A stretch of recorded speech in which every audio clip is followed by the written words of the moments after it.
کا زور شور زیادہ ہے۔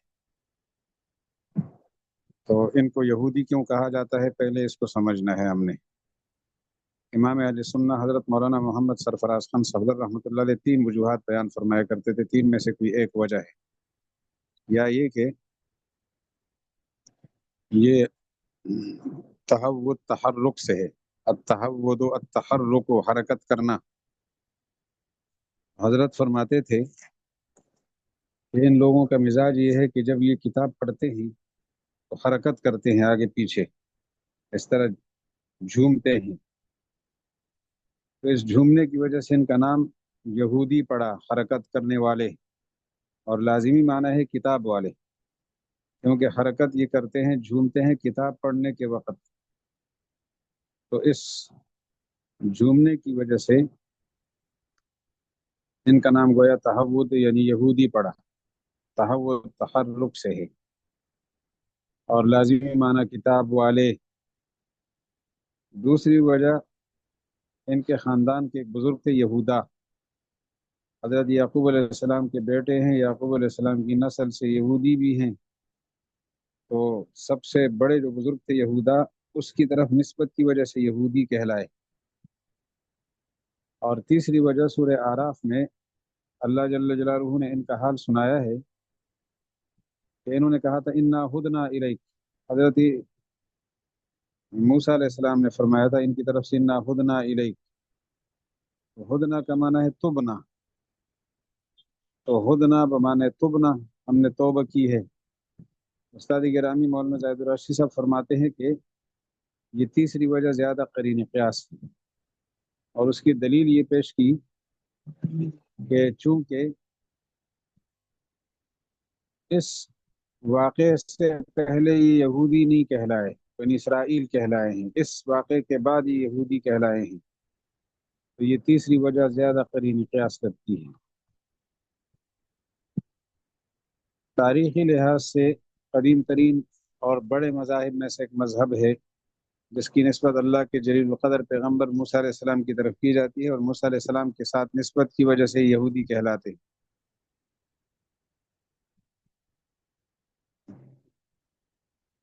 ان کا جو نسلی تعلق ہے ابراہیم علیہ السلام سے ہے۔ ابراہیم علیہ السلام کہاں پیدا ہوئے تھے، تو یہ اسکرین پہ میں ذرا اس کا خاکہ آپ کی خدمت میں پیش کروں گا کہ ابراہیم علیہ السلام پیدا کہاں ہوئے، کن کن علاقوں میں انہوں نے سفر کیا، کہاں رہے، اور پھر ان کی نسل کہاں آباد رہی۔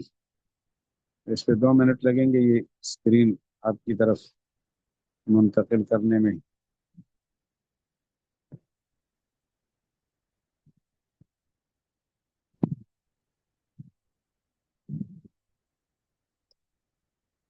دو منٹ کی اجازت۔ مولانا زاہد الراشدی صاحب کے محرم کے دنوں میں نیٹ کے مسائل رہیں گے، اب یہ وہ چند اس نے پیدا کر دی تھی۔ حضرت موسیٰ علیہ السلام سے ان کے تعلق کا دعویٰ ہے۔ ہم حضرت موسیٰ علیہ السلام کے حوالے سے تاریخ عرض کر لیتے ہیں، پھر آتے ہیں یہودیوں کی طرف۔ یہ بستی ہے کوسا، عراق کے اندر۔ کوسا نامی بستی میں عراق کے اندر حضرت ابراہیم علیہ السلام پیدا ہوئے ہیں۔ پھر انہوں نے ہجرت کی ہے اور نامی بستی کی طرف،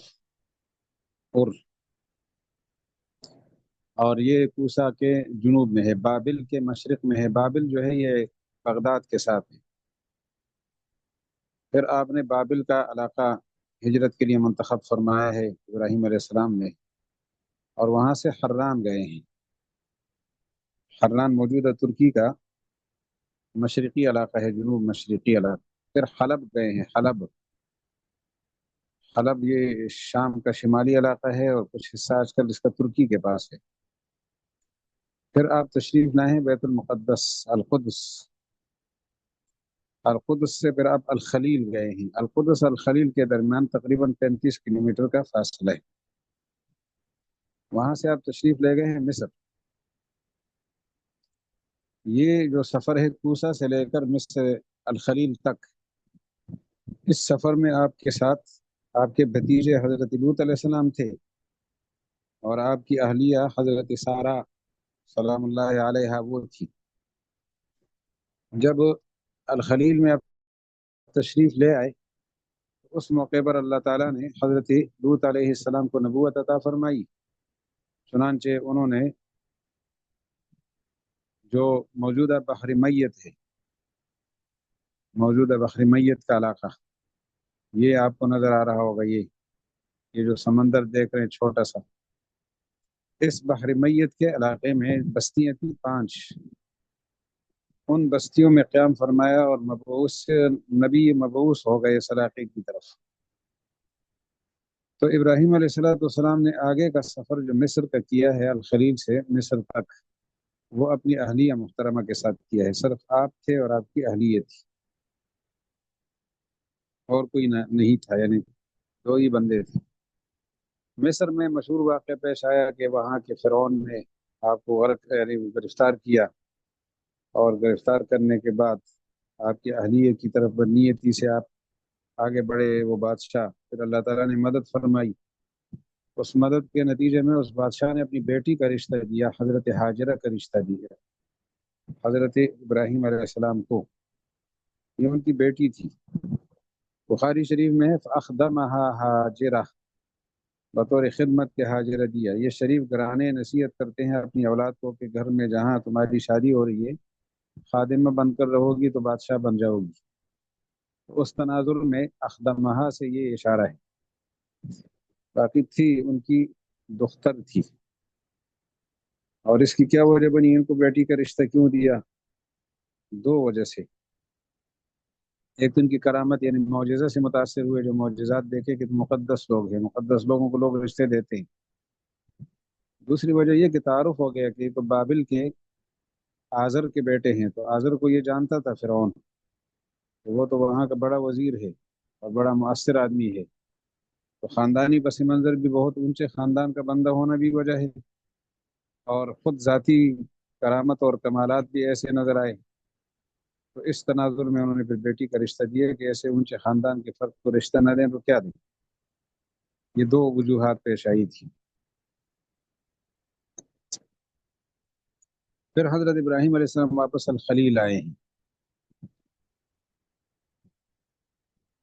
الخلیل سے آپ نے پھر ہجرت فرمائی ہے۔ جب حضرت اسماعیل علیہ السلام پیدا ہوئے، آپ کے گھر میں پہلا بچہ اسماعیل علیہ السلام کی صورت میں پیدا ہوا ہے، تو بیوی اور بچے کو لے کر آپ مکہ مکرمہ آئے ہیں۔ پھر آپ نے بیوی اور بچے کو یہاں چھوڑا ہے اور واپس تشریف لے گئے ہیں الخلیل۔ قرآن پاک کے اشارات سے اندازہ لگتا ہے کہ 6 دفعہ آنا جانا ہوا ہے مکہ مکرمہ اور الخلیل کے درمیان۔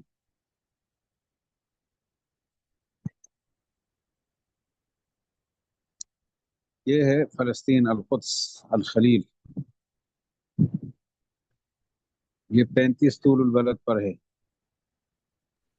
بلکہ 32 طول البلد پر ہے۔ طول البلد نہیں، عرض البلد شمالی 32 پر ہے۔ ہمارا جو چناب نگر ہے اسی طول عرض البلد پر ہے، خط استوا سے شمال کی طرف 32 عرض البلد شمالی۔ اور بہرحال یہ الخلیل فلسطین یہ علاقہ ہے، اور اس میں حضرت ابراہیم علیہ السلام کا قیام رہا ہے۔ الخلیل، یہ الخلیل ہے بیت المقدس کے جنوب میں۔ زمین کے اندر اس کا نقشہ ہم دیکھنا چاہیں گے تو یہ نظر آئے گا، یہ جو علاقہ ہے یہ۔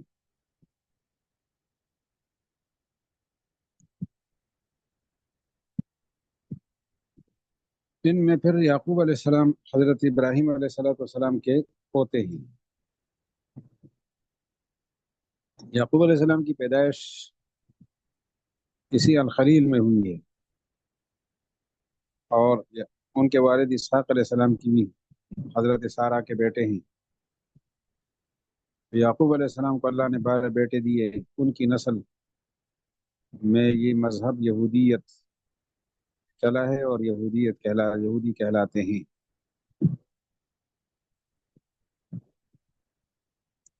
ان میں پھر یہ جو بنی اسرائیل ہیں، ان کا قیام تو یہاں رہا القدس میں۔ ابراہیم علیہ السلام عراق سے یہاں آئے تھے، لیکن یہ لوگ مصر کیسے منتقل ہوئے؟ تو اس کی وجہ یوسف علیہ السلام بنے ہیں۔ یوسف علیہ السلام پیدا ہوئے تھے اسی الخلیل میں، اور آپ کے بھائیوں نے انہیں ایک کنویں میں ڈال دیا تھا۔ وہاں سے ایک مدائنی قافلہ، یہ مدین ہے، یہاں کا ایک قافلہ تجارتی گیا اس علاقے میں، اور انہیں کنویں سے نکالا اور آ کر مصر میں بیچ دی۔ بعد میں ان کے بھائیوں کو ضرورت پڑی قحط ساری کی وجہ سے کہ مصر سے اناج خریدیں، تو جب اناج کے لیے گئے تو یوسف علیہ السلام سے ملاقات ہو گئی۔ ابتدائی مرحلوں میں تعارف تو نہیں ہوا، یوسف علیہ السلام نے پہچانا، یہ نہیں پہچان سکے تھے، لیکن بعد میں تعارف ہوا، اور اس تعارف کے نتیجے میں یعقوب علیہ السلام بمائے اولاد کے یہاں منتقل ہو گئے۔ اس وقت ان کی تعداد 100 سے کچھ کم تھی، لیکن جب یہاں سے واپس آ رہے تھے حضرت موسیٰ علیہ السلام کے ساتھ، تو پھر 6 لاکھ آبادی ان کی ہو گئی تھی۔ 12 قبیلے تھے، 6 لاکھ آبادی تھی۔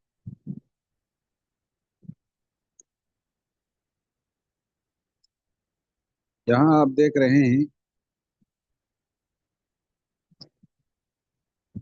یہ 3 علاقے آپ کے سامنے آ رہے ہیں۔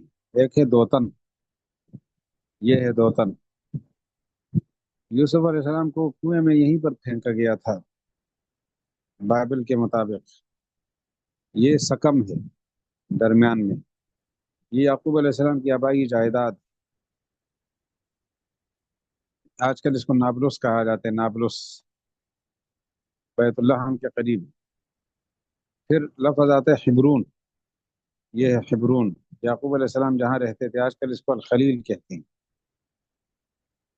تو ان علاقوں کا حضرت ابراہیم علیہ السلام کے ساتھ، اسماعیل علیہ السلام کے ساتھ، اسماعیل علیہ السلام تو مکہ مکرمہ کے تھے، بعد میں یعنی ہو کر رہ گئے، اور حضرت اسحاق علیہ السلام یہیں کے تھے، اور ان کے بیٹے یعقوب علیہ السلام کا یہ ان کی جائیداد کا علاقہ ہے، اور یہ ان کی رہائش تھی جہاں قیام پذیر تھے۔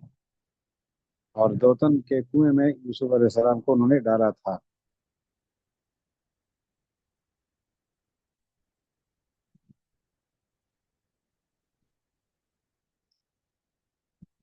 مصر یہ ہے جس کو مصر کہتے تھے۔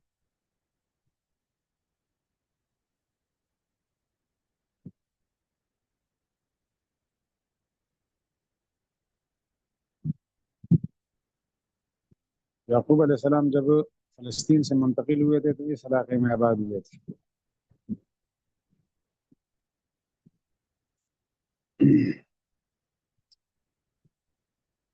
حضرت موسیٰ علیہ السلام پیدا مصر میں ہوئے تھے، کیونکہ یوسف علیہ السلام یہی رہے تو پھر سارا خاندان یہاں منتقل ہوا، پھر یہ نسل یہاں چلی بڑھتی گئی، تو موسیٰ علیہ السلام یہاں پیدا ہوئے۔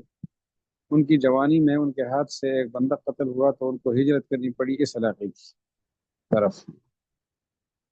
یہ جو تبوک کا علاقہ ہے، یہ مدین ہے، اس مدین کی طرف آپ تشریف لائے تھے، اور شعیب علیہ السلام کا قیام یہی تھا۔ تو حضرت شعیب علیہ السلام کی خدمت میں انہوں نے 10 سال گزارے۔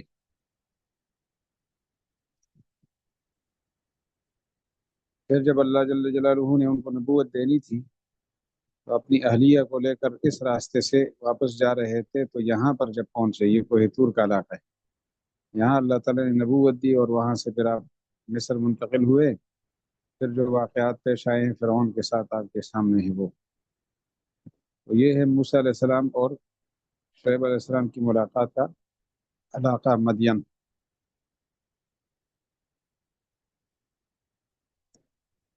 یہ موسیٰ علیہ السلام کا علاقہ پیدائش، جائے پیدائش دریائے نیل میں آپ کا صندوق ڈالا گیا تھا جو فرعون کے گھر گیا تھا۔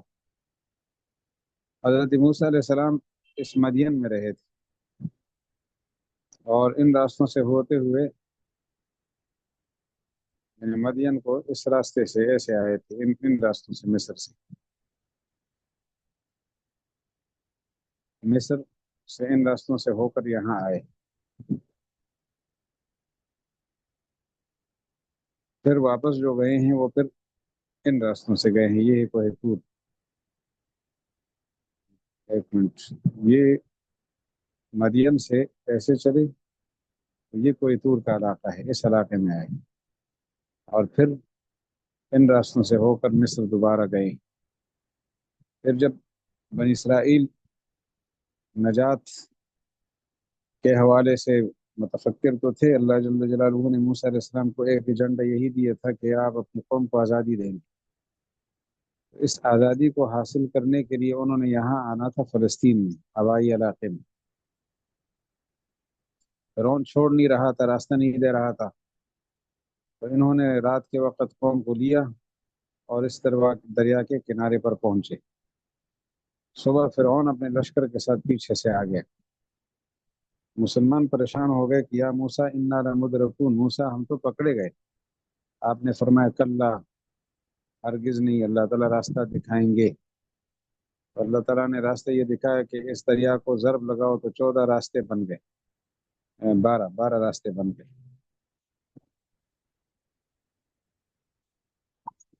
اور بنی اسرائیل سارے اس صحرائے سینا میں داخل ہو۔ پھر فرعون غرق ہو گیا۔ اللہ تعالیٰ نے پھر بنی اسرائیل سے فرمایا کہ آپ فلسطین کی طرف جہاد کے لیے جاؤ گے، اس علاقے کو جہاد کے ذریعے سے حاصل کرو۔ انہوں نے پس و پیش شروع کر دیا، حتیٰ کہ انکار کیا۔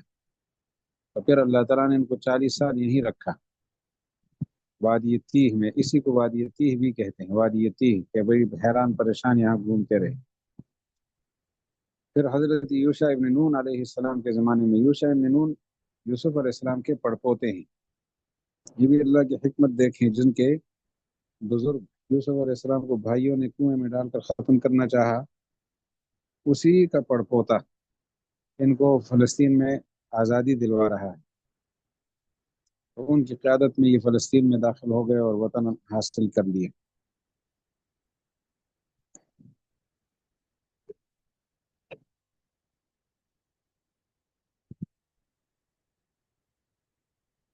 شعیب علیہ السلام کا مزار اقدس کوہ طور یہ ہے، مصر کے صحرائے سینا میں واقع۔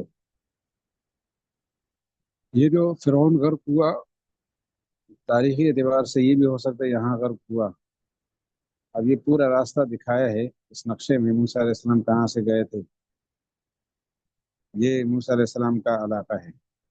یہاں سے چلے، جب وہ نوجوان ہاتھ سے قتل ہو گیا، ان راستوں سے ہوتے ہوئے ایسے آ کر مدین میں رہے 10 سال، بیوی محترمہ کو لیا اور ساتھ جانور وغیرہ لیے، تو یہاں آئے، یہاں اللہ نے نبوت دی۔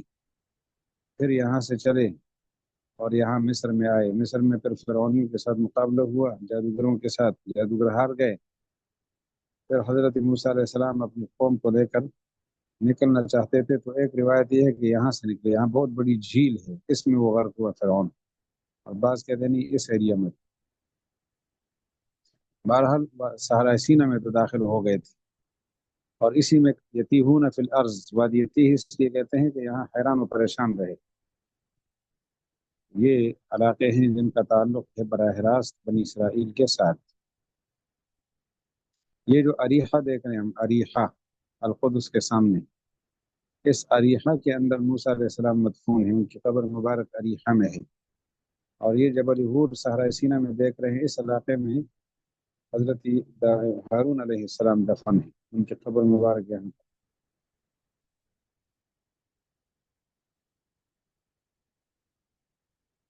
یہ جن علاقوں سے تعلق رہا ہے موسیٰ علیہ السلام کا، ان کے اوپر ہم نے گول دائرہ لگایا تھا۔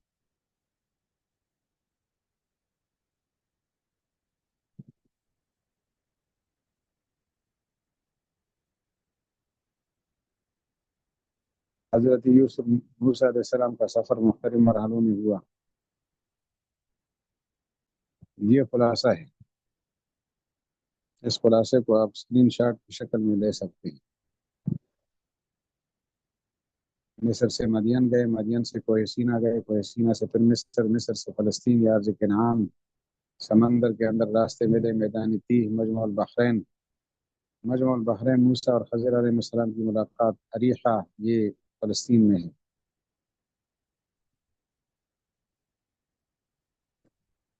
موسیٰ علیہ السلام کی زندگی کے 6 ادوار، پیدائش سے لے کر فرعون کی آغوش تک اور پرورش تک۔ مصر سے آپ کا نکلنا اور شہر مدین میں شعیب علیہ السلام کے پاس کچھ وقت گزارنا۔ مصر سے نکلے اور شعیب علیہ السلام کے پاس پہنچے۔ آپ کی بعثت کا زمانہ اور فرعون اور اس کی حکومت والوں سے آپ کے متعدد تنازعات۔ حضرت موسیٰ علیہ السلام کو اللہ نے نبی بنایا، فرعون اور اس کے کارندوں کے ساتھ تنازعات رہے۔ نمبر 4، فرعون کی چنگل سے موسیٰ اور بنی اسرائیل کی نجات اور حوادث جو راستے میں رونما ہوئے ان کی تفصیلات۔ اور نمبر 5، موسیٰ اور بنی اسرائیل کے درمیان کشمکش کا زمانہ۔ اور آخری بات یہ ہے سفر آخرت اور مدفن کہاں ہے، پھر واقعہ سے عبرتیں کیا نکلتی ہیں۔ یہ 6 امور اس واقعے کا خلاصہ ہے۔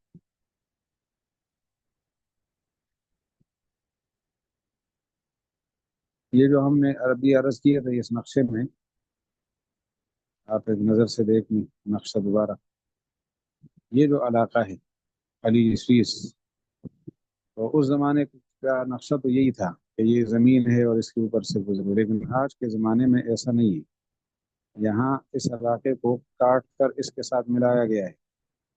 یہ سمندری جہاز اب اسی راستے سے آتے جاتے ہیں، لہٰذا اب یہ خشکی اوپر نہیں ہے خلیج سوئس کے شمال میں۔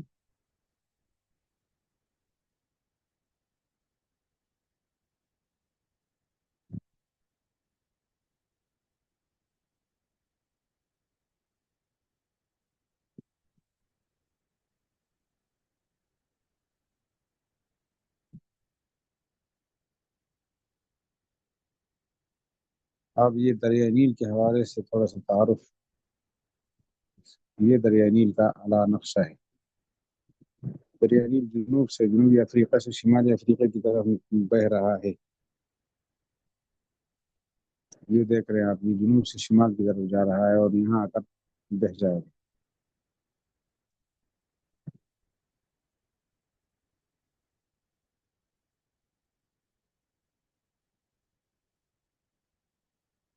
تو آج اتنا کافی ہے، اللہ تعالیٰ مدد فرمائے، مزید انشاءاللہ اگلی نشست۔